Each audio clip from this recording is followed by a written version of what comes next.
Mapagpalang araw po sa inyong mga kapatid. Ito po ang inyong lingkod, si Monsignor Father Jaime Vicente po.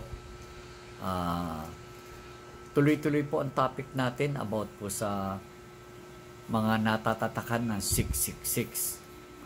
Tutuloy po. Para po mapag-ingatan natin, mapahamak ang ating mga kaluluwa. Mga kapatid ko, no?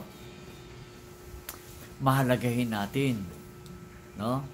Ang espiritu na ipinagkatiwala lang sa atin ng Ama para magkaroon ng tinatawag na katawan. Pinagkatiwalaan tayo.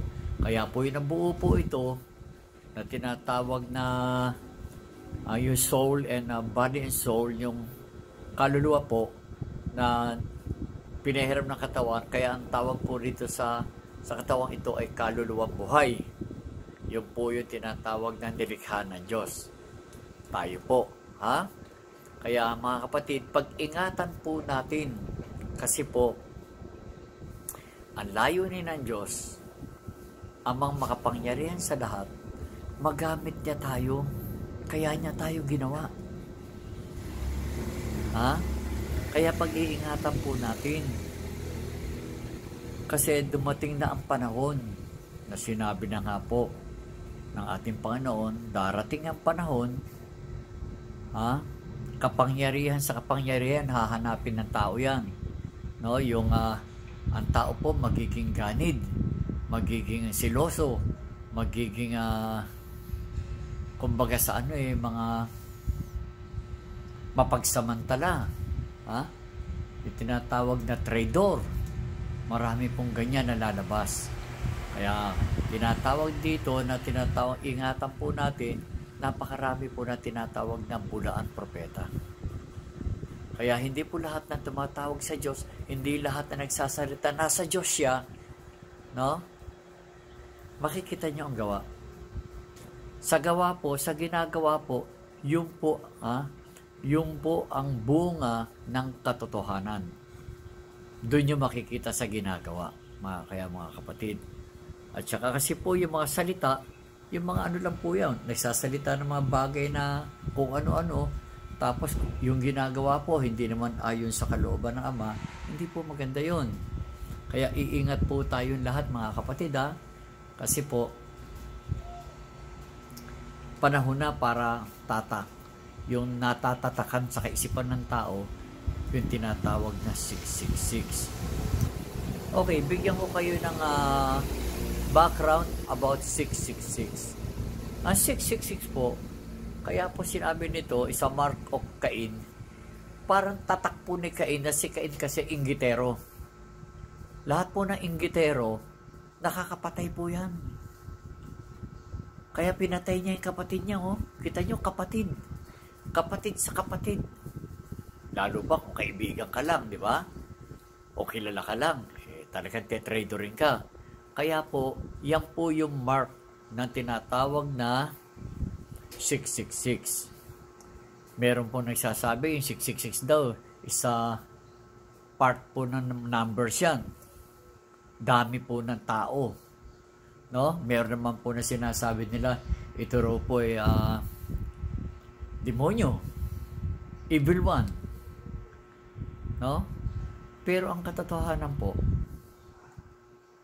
lahat po yan, totoo yan, nag-iba-iba lang po iba-iba po ng interpretasyon.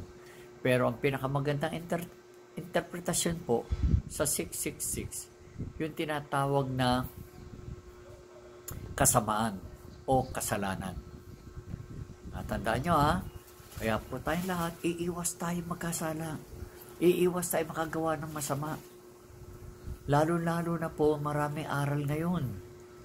No? Kaya po kayong lahat, kung talagang mananampalataya tayo, tingnan nyo mga kapatid. Lahat mo po na nagsisimba, tapat na nananampalataya sa harapan ng Diyos? Lahat po ba?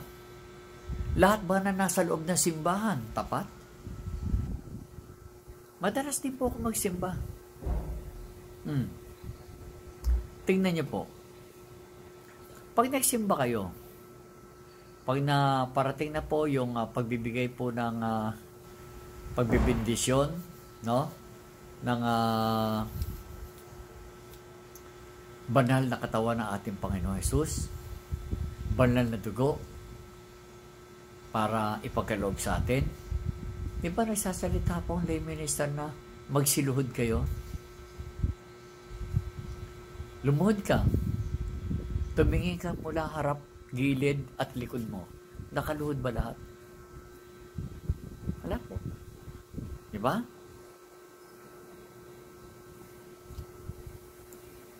Iba po kapag tayo'y sumasamba.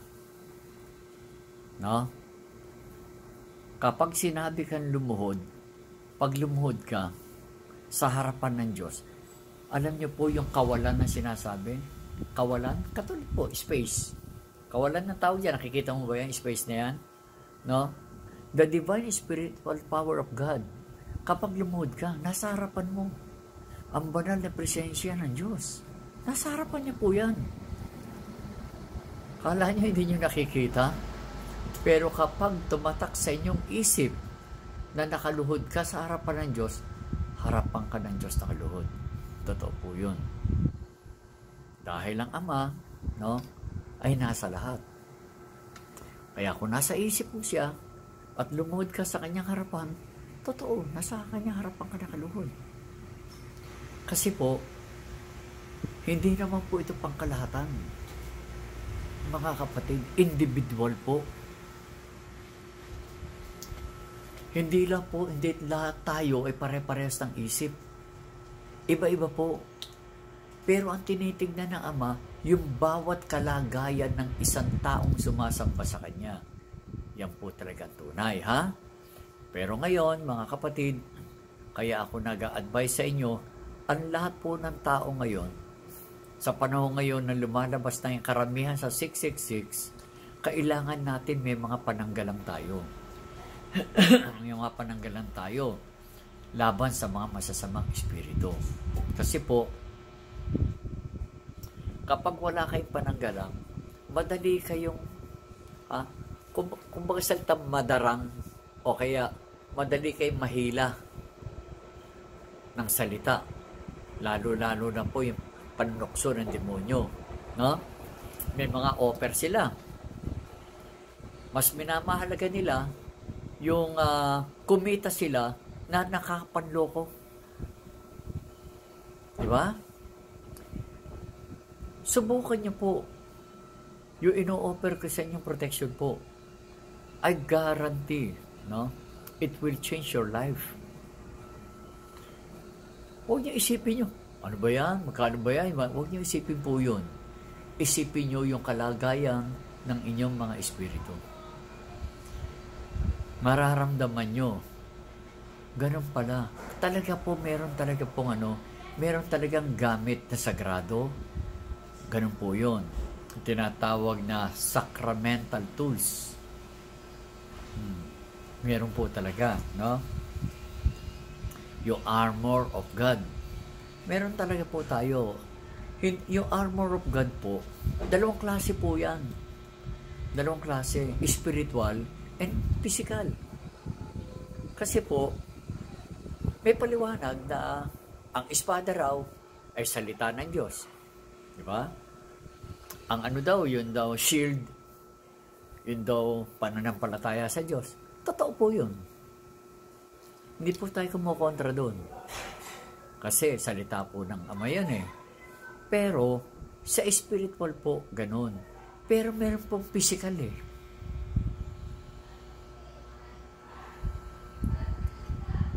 Ang sinisira ng mga demonyo, no? Yung mga tao na pinahiram ng Ama yung mga espiritu na pinahiram ng Ama ng katawan lupa. Yan po yung sinisira ng mga demonyo. Kaya mga kapatid, ingat tayong masira tayo. Ingat. Tandaan nyo ha. Ang ibig ko sabihin, yung ating espiritu na pinahiram ng katawan lupa para magamit ng Ama, no? Tutuksuhin ng demonyo ito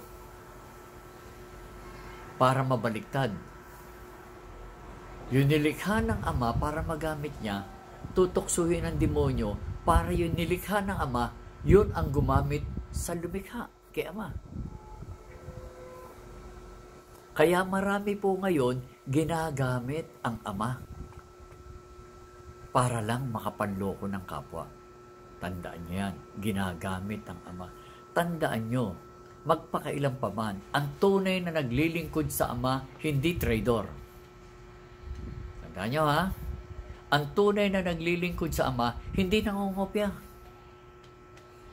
Kasi, hinihintay niya yung kaloob ng Ama para gawin niya yun. Binibigyan siya ng Ama ng kaalaman para gumawa na isang bagay na siya yung, siya yung nautusan ng Ama. Tingnan niyo po, kasi sa school, nag-aaral kayo. Siyempre, may nagtuturo, di ba? Pag nakita po na nagtuturo na ikaw ay nangungopya lang, matutuwa pa po yung nagtuturo? Hindi. Katulad ngayon, ang Ama nasa atin. No? Ang kanyang banal na espiritu ay sumaati na. Ngayon, ginaguide ka ng Ama. Pag ginaguide ka ng Ama para gumawa ng kabutihan, sisingit naman yung demonyo. Ang i-guide sa iyo ng demonyo, kopyahin mo yun, kopyahin mo yun. Sasabihin ng demonyo, di ba? Kopyahin mo. Para hindi ka na mahirapan mag-isip. Mga kapatid, marami tayong tinawag, pero may pinipili ang Ama. No? Lahat naman tayo napili eh. Pero, meron siyang pinipili sa napili niya. Kung lahat po tayo pinili, meron pa siyang pipiliin. Ano? Yung tapat na sumusunod sa Kanya. Marami pong manggagamot eh. Pinili rin na Ama yan eh. Pero kung yung manggagamot, nangungopya lang at gumagawa lang ng kalokohan, gumagawa ng kung ano-ano. Di ba? Hindi siya yung mga tinatawag na special. Although, pinili naman yan eh. Hindi siya special kay Ama. Kasi lahat tayo special eh. Eh kaya lang, yung mga ginagawa ng iba, hindi nakalooban ng Ama yun. Kaya, nawawala yung pagka-special na isang tao na humihiwalay ng gawain na naayon sa kalooban ng Ama. Diba? Kaya po, sa isang pamilya, may tatay, magkakapatid. Minsan yung kapatid, tinetrader din yung kapatid. Diba? Matutuwa ba ang tatay? Hindi. Minsan may kapatid pa nga, pinapatay pa yung kapatid. Minsan, di ba? Kita nyo nangyari sa buhay ko. May mga kapatid akong loko. Pero, kahit ganun siya, parang hindi ko siya kayang tiisin. Ganun po yun. Dahil alam na alam ko, hindi naman na nakatingin ng Ama doon sa gusto kong tulungan eh. May kapatid ako, gusto ko siyang tulungan. Hindi naman nakatingin ng Ama doon eh. Na may pagkaloko yung kapatid ko eh. Eh sabi niya, ba't bibigyan mo pa eh, loko yan. Nakatingin ang Ama sa'yo. Hindi natin obligasyon na tulungan, no? Pero meron tayong tungkulin bilang kapatid na mag-share. Wala akong magawa po eh. Tungkulin eh. Katulad po kay Ama. Oh. May tungkulin ako sumunod. Although kung bakit sa'yo, kaya ko naman kasi may free will, di ba? Kaya ko naman gumawa ng ganito sa gustuhan ko lang eh. Kaya ko yan. Kaya lang, natatakot ako. May tungkulin ako eh. Kasi kapag ginawa ko na hindi niya kalooban, mawawala na ang lahat ng pagtitiwala. Marami po mga tao na nakasama ko pa. Di ba? Magpakailan pa man, wala naman akong ginagawang masama. Wala. Nagtataka ko, bigla nagsiwala. Tapos, mapabalitaan mo na lang na gano'n na sila.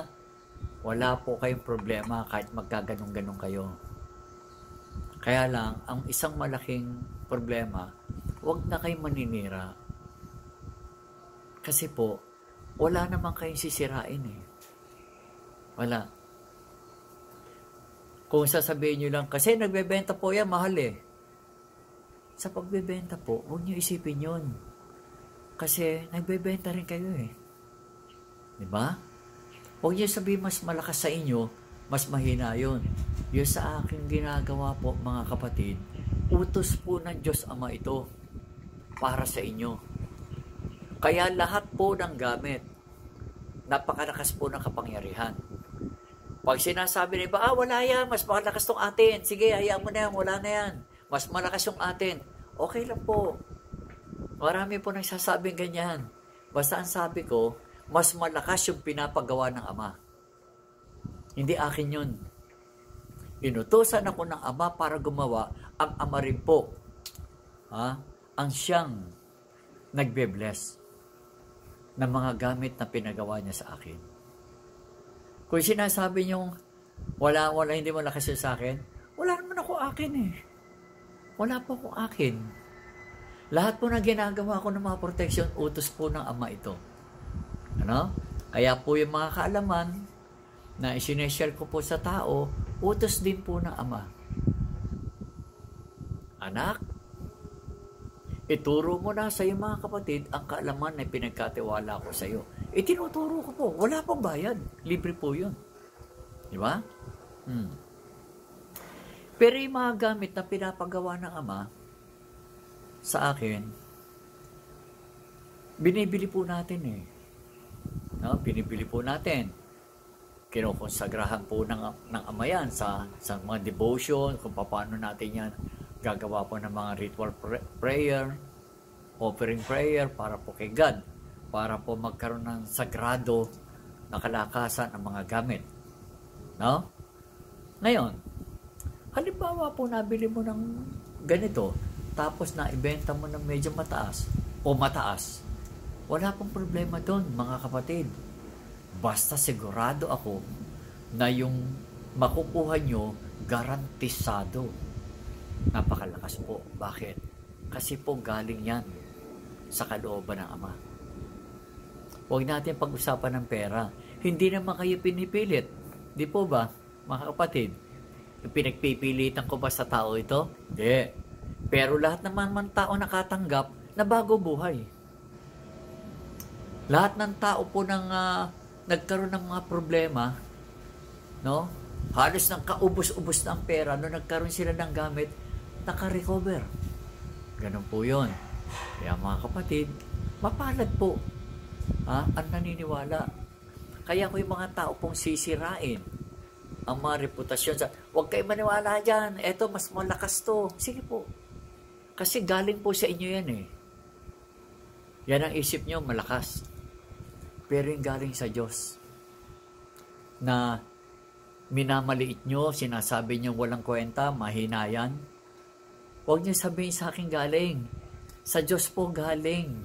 Inutos po ng Ama sa akin to para po sa lahat ng tao. Kaya marami po akong galing po sa pangaturo-turo natin. No? Kung magaling kayo, sige po. Kung may mga picture naman ako sa inyo, tanggalin nyo yan. Huwag nyo gagamitin yan. Huwag nyo pong gagamitin. Kaya nga po ang gagawin ko nga po, no? Yung mga hindi na, mga lumayo na, para ano pa. Kaya yung mga video-video na yan, i-delete ko na po lahat yan. Yung mga video, wala, delete na po. Kasi lahat po ng humiwalay sa pananampalataya sa Diyos, hindi na po dapat i-promote. Diba? Kasi pag pinopromote nyo, itong mga taong to, matutuwa po si Satanas na Diablo.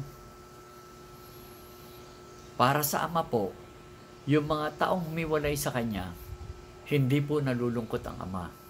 Bagkos, natutuwa ang Ama. Kasi nga po, yung Espiritu na pinahiram niya ng katawan lupa, gusto niya pagbalik sa langit, tapat na tapat. Kasi marami pong Espiritu na nasa langit, naging demonyo. Kaya kayo mga kapatid ko, ingat kayo ha. Handaan niyo po. Lahat po ng proteksyon. Para po sa akin, no, wala po akong one set na binebenta sa Lazada. Wala rin po ako sa Shopee. No? Wala po.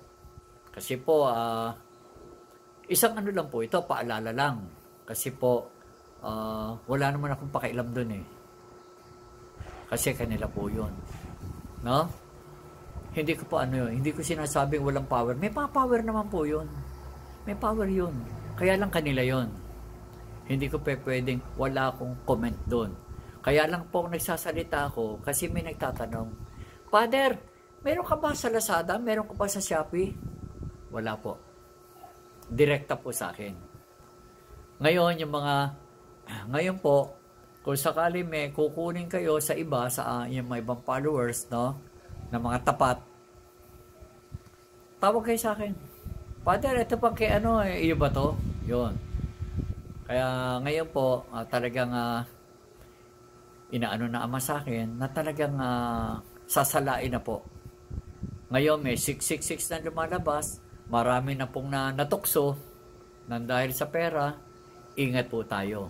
Magpakailan pa man mga kapatid, yung 60 taong kong paglilingkod sa Ama, hindi ko po gagawa ng isang bagay para mawala ng saysay yun. Basta mahal na mahal ko po kayong lahat. Kaya mga kapatid ko, lagi tayo mabuti. Magsimba tayo. Pag sinabing luhod, luhod. No? Tanggapin natin ang banal na katawan ng ating Panginoon at banal na dugo. Sambahin natin ang Ama ng tunay na pagsamba. Magkasimba.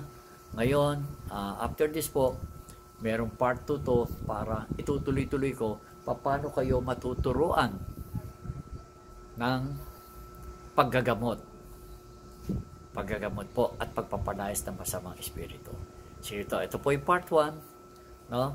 Ito po yung part 2. Isusunod ko po agad-agad ngayon. Sige po. I love you. God bless you.